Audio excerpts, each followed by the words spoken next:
So now we have answered the question or shown that crime, what is crime, is a question which is difficult to answer. Now we try to answer the second question, which is, who are the criminals?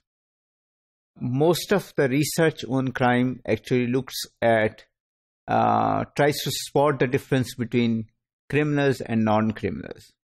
Because we want to reduce crime, so what we do is we look at what type of persons commit crime, and then we should focus on those type of persons so that they should commit less crimes and leave those people who are less likely to commit crime. So for example, if we look at look at the different types of persons or group of persons, mentally challenged persons, we can look at them, or children from broken families, we can many scholars have argued that they are more likely to commit crime, so state should focus on these people so that the rate of crime should be reduced.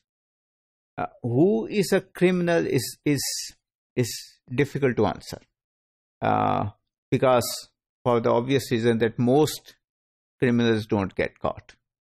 So the data is based on people or who commit crime, but they are either stupid because they got caught, or they are unlucky. So that they were wise enough and they were smart enough, but they were unlucky, so they got caught. So the data we have about criminals is those people who are criminals but also unlucky or stupid.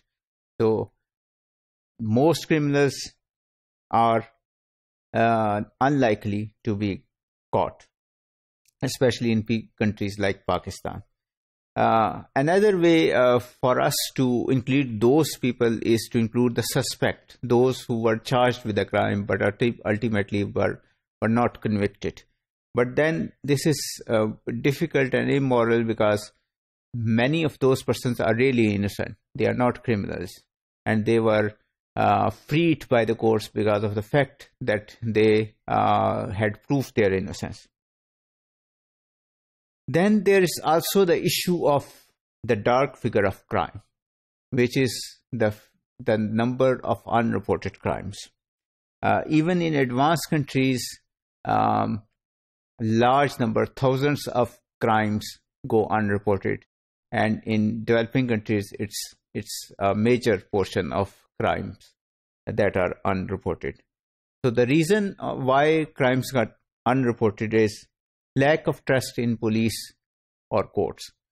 So as most of you will agree, people in Pakistan don't trust police, and of course they don't also trust courts. So these are the two institutions which are not, especially the lower courts, are not well regarded in Pakistan. So people will not report a crime because of the fact that if we go to police, the police will make more problems. Police will ask for money, or police will not do anything to resolve the crime.